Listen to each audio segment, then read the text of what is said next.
Assalamualaikum warahmatullahi wabarakatuh. Perkenalkan, nama saya Ahmad Firdaus Hakiki. Saya akan menjelaskan tentang instrumen meteorologi.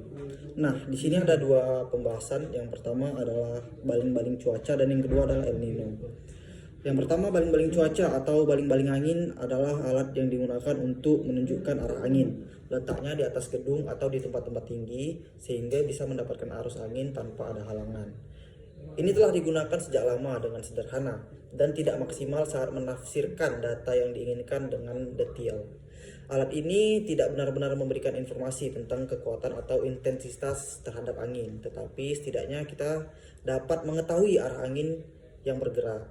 Untuk mengetahui kekuatan angin, dipasang yang bernama anemometer pada baling-baling yang digunakan untuk mengukur intensitas angin. Lalu operasi baling-baling angin itu cukup sederhana, memiliki sumbu putar dan indikator arah angin. Bendera ini dipasang di poros dan mendistribusikan bobotnya secara seimbang. Adapun harus memiliki petunjuk atau indikator di bagian yang menawarkan hambatan angin paling sedikit untuk menjadi indikator arah angin. Meskipun diperkirakan tidak berdampak banyak, lokasi penunjuk arah angin cuaca yang harus benar-benar. Jenis baling-baling angin itu ada banyak dan memiliki karakteristik yang berbeda-beda. Yang pertama, baling-baling angin. Metode ini berbentuk seperti pesawat terbang.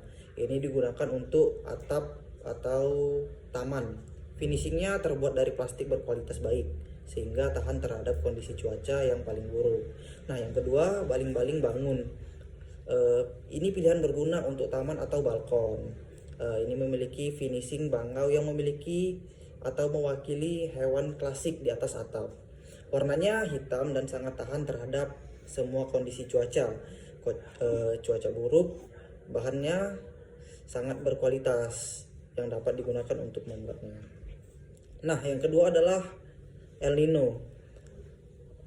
El Nino atau badai, menurut Balai Besar Penelitian Tanaman Padi, El Nino adalah gejala penyimpangan atau anomali pada suhu permukaan Samudra Pasifik di pantai barat Ekuador dan Peru yang lebih tinggi daripada rata-rata normalnya.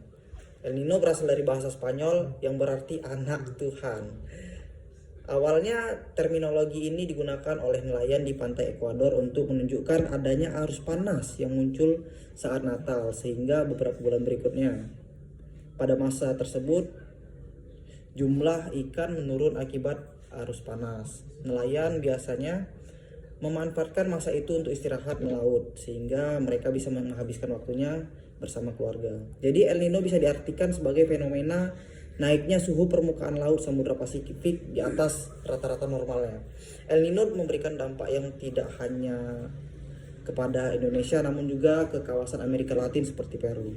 Nah, dampak dari El Nino sendiri di Indonesia, sirkulasi Walker berbentuk konvergen atau naiknya pada saat netral. Hal ini menyebabkan pembentukan awan ke langit. Jika terjadi El Nino, sirkulasi Walker melemah sehingga sirkulasi di Indonesia akan berbentuk subsiden atau turun. Melemahnya sirkulasi ini akan berdampak pembentukan awan hujan berkurang dan memicu Indonesia memasuki musim kemarau. Sebaliknya, pada saat sirkulasi Walker melemah, pembentukan awan akan berpusat di perairan Pasifik dan menyebabkan curah hujan yang tinggi di sana. Kondisi El Nino sebagai wilayah Indonesia mengalami kemarau panjang atau mundurnya awal musim hujan. Ada juga yang menyebutkan kondisi memanasnya masa permukaan air. Kondisi ini menyebabkan penurunan curah hujan di wilayah sekitar Indonesia dan di wilayah Chili.